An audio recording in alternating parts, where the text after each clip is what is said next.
Պետրոս Առաքյալի ընդհանրական երկրորդ թուղթը գլուխ 2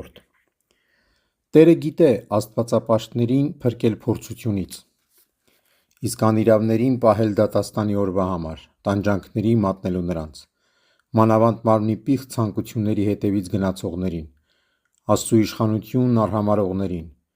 ինքնահավաններին, հանդուգներին, որոնք չեն վախենում երկնային փառավոր էակներին հայհոյելուց, այն դեպքում, երբ հրեշտակները, որոնք զորությամբ և կարողությամբ ավելի մեծ են իրենցից, նրանց դեմ հայհոյալից դատապարտություն չեն բերում Տիրոջ առաջ,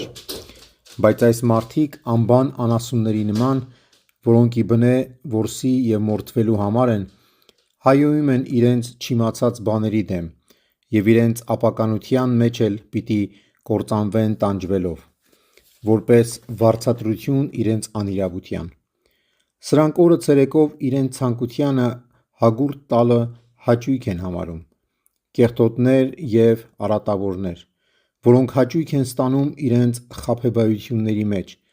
ձեզ խրախճանակից լինելով: Աչքեր ունեն պոռնկությամբ լեցուն աչքերի նման, անպակաս են մեղքերից, խաբում են տատանվողների հոգիները, ունեն ագահությամբ բռնված սիրտ, անեծքի որդիներ: Թողնելով ուղիղ ճանապարհը մոլորվեցին, ընթանալով Բեորի որդի Բաղաամի ճանապարհով, որը անիրավության վարձը սիրեց: Եվ այդ այն Բաղաամի, որ իր անօրենության համար հանդիմանություն ստացավ, երբ անխոս էշը մարդկային լեզվով խոսելով արգելք եղավ մարգարեին, որ չկատարի այդ անօրենությունը: Սրանք ցամաքած աղբյուրներ են և մրրիկից քշված մառախողներ: Խավարի աղջամուղջները հավիտյան նրանց համար են պահված, քանզի մեծախոս և սնոտի բաներ բարբառելով, անառակություններով, մարմնի ցանկություններով խաբում են նրանց, որոնք ստուգապես փախել են մոլորության մեջ թափառողներից: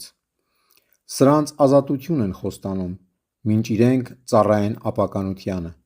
քանի որ մարդ ինչից որ հաղթվում է, նրան էլ ծառա է: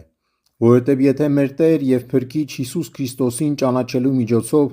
աշխարհի պղծություններից փախչելուց հետո դարձյալ նույն բաներով բռնվեն մնան, նրանց վախճանը կլինի ավելի վատ, քան առաջին վիճակը, քանի որ ավելի լավ էր նրանց համար, եթե բնավ ճանաչած չլինեին արդարության ճանապարհը, քան այն, որ ճանաչեցին և հետ կանգնեցին այն սուրբ պատվիրանից, որ ավանդվեց նրանց: Նրանց հարմար է գալիս այն իմաստուն ճշմարիտ առածը, թե շունը վերստին է դառնում իր փսխածին, և թե լվացված խոզը վերստին է թավալվում տիղմի մեջ: